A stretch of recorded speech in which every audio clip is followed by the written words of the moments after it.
Selamat berjumpa saudara-saudari sebangsa dan setanah air di kanal Suara Perempuan bersama Yeni dan Evelyn. Hari ini kita akan membahas lebih lanjut sosok Ibu Kartini setelah beliau wafat pada usia 25 tahun.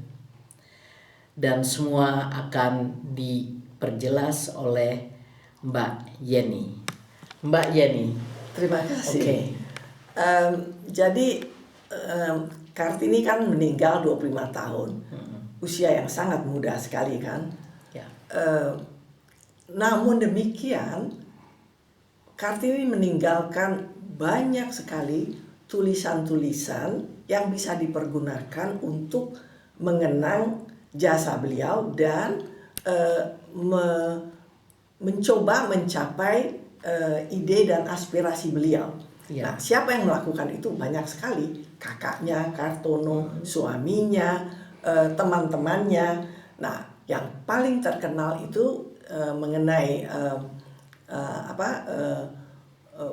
pengumpulan tulisan Kartini itu melalui surat-surat yang ditulis kepada pasangan Abendanon.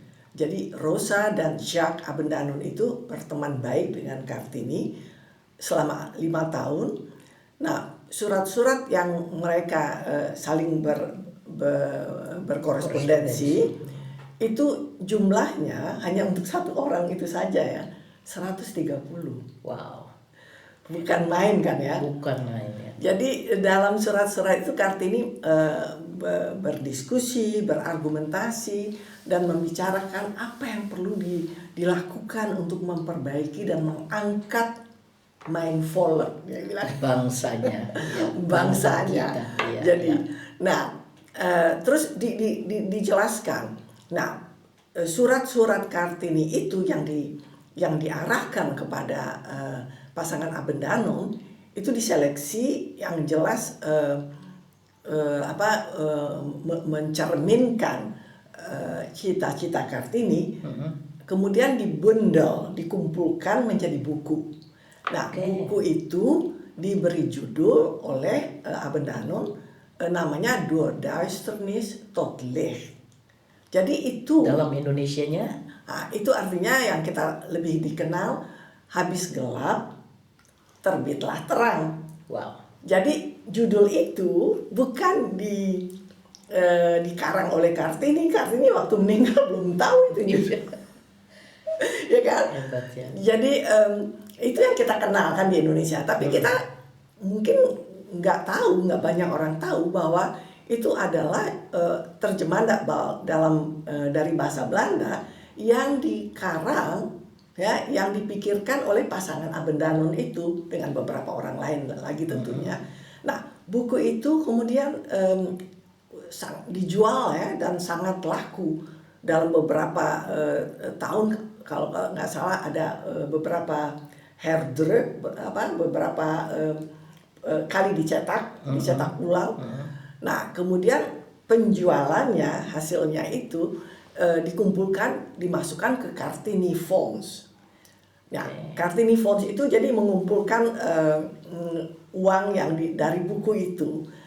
Nah, Kartini Fonds itu digunakan untuk mencapai keinginan Kartini membangun sekolah-sekolah putri. Jadi dia mulai dulu dengan semua anak-anak kepala desa, dia bilang ya, itu tidak boleh di rumah. Jadi untuk mencegah ada larangan tidak boleh sekolah, dia bikin sekolah putri khusus untuk anak-anak kepala desa. Kalau udah semuanya katanya kita melebar, nambah lagi orang-orang lain gitu. Kartini itu kan sangat gagasan itu sangat pragmatis, praktis, dan organisatoris sekali berpikirnya gitu ya. Nah, jadi 1913 itu sudah ada Kartini Fonds, dan tahun itu juga sudah mulai sekolah pertama di Jamblang, di desa Jamblang, di Pulau Jawa juga tentunya. Iya. Udah bertambah lagi ya? Iya, bertambah lagi. Yang sekolah Kartini yang kita sebut kemarin itu sekolah dia pribadi ya. Iya. Yang di rumah di Jepara. Yang di Jepara, di rumah bapaknya, kemudian di rumah suaminya di Rembang ya. Rembang ya. Nah, sekarang dalam waktu beberapa tahun, kalau nggak salah dalam waktu 2 tahun deh, udah ada 5 sekolah Kartini. Wow. Dengan uang dari Fonds itu. Ya, dari dana itu. Nah, ketuanya Fonds itu namanya Van Deventer. Nah, Van Deventer itu selain membangun sekolah Kartini, juga membuat sekolah atas nama dia, Van Deventer School gitu ya. Nah, jadi ada lagi, jadi makin meluas, makin melebar. Nah, itu kan boleh dibilang Kartini meninggal, tapi tidak terhenti. Ininya apa? Idenya, idealnya, keinginannya, aspirasinya itu tetap berlanjut ya.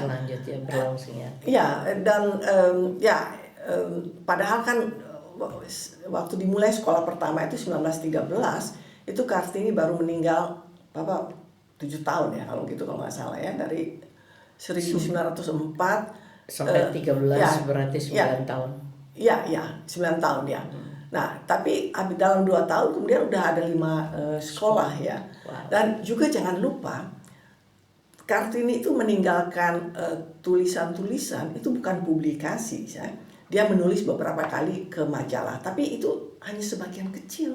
Sebagian besar itu adalah surat-surat ke A, surat-surat ke B, karena kan waktu itu belum ada telepon, belum ada WhatsApp. Jadi semuanya lewat surat-surat. Ya. Nah, jadi kebayangkan surat-surat itu bukan publikasi resmi yang bisa kita bendel begitu saja kan ya.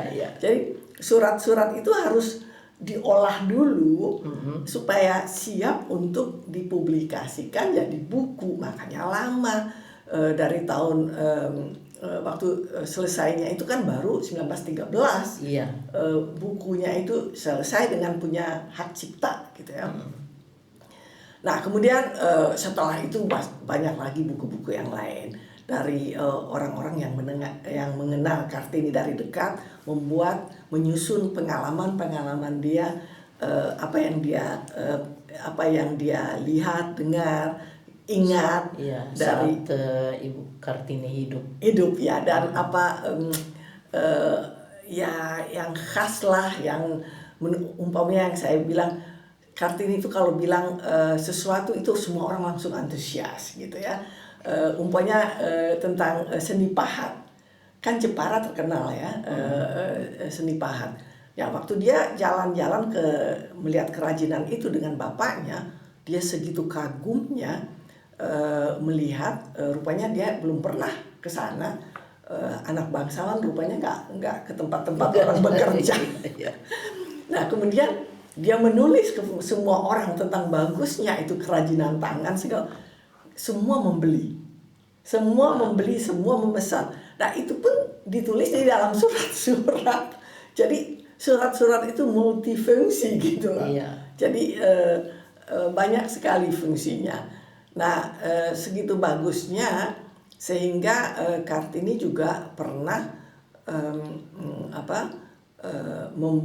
diminta untuk membuat desain untuk seni pahat dalam rangka kado untuk Ratu Wilhelmina yang akan naik tahta. Oke. Nah, bayangin. Wow. Jadi diminta khusus ke Kartini supaya dia mendesain sesuatu. Nah, itulah kado pemerintah Hindia Belanda dengan ide dari Kartini. Jadi itu anak hebat. Kalau kita bilang anak SD ya.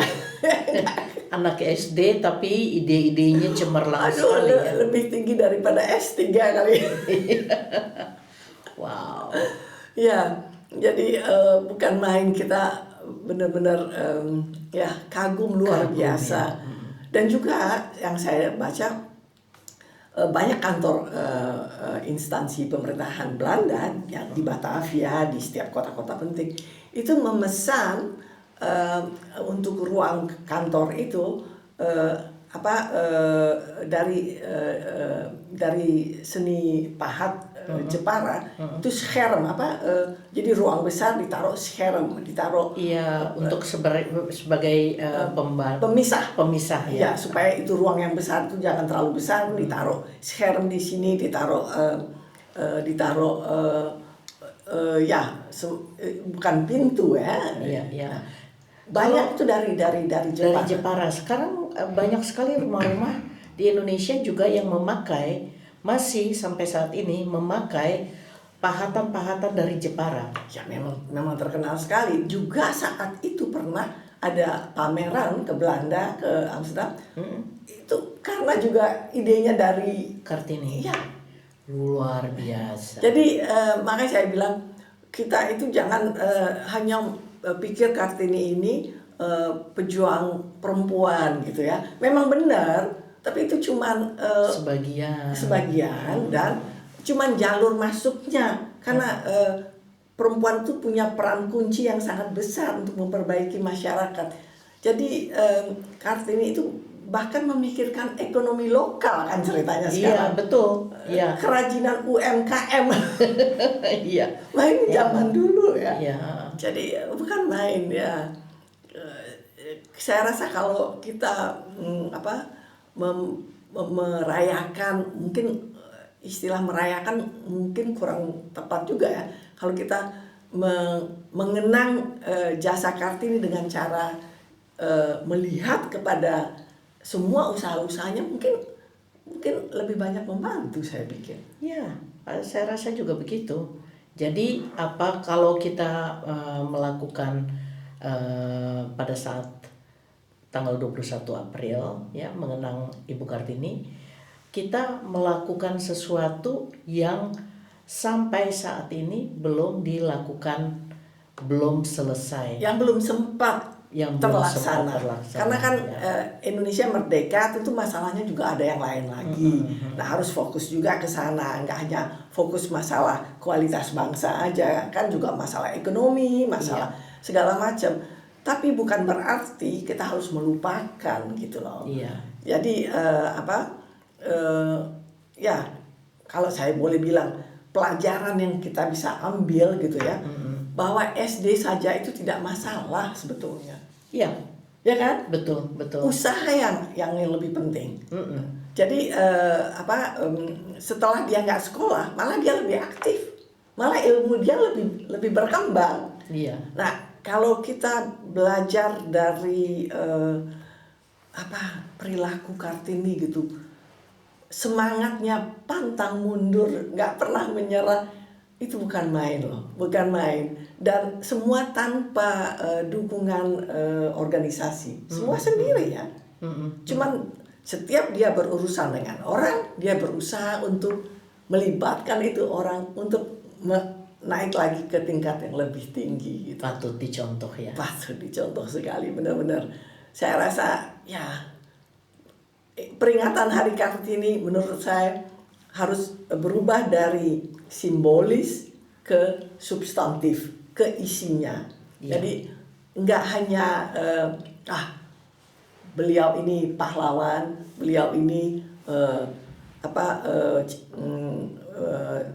teladan perempuan, tapi itu udah cukup, pujian udah cukup kita lakukan. Sekarang kita lihat ke dalam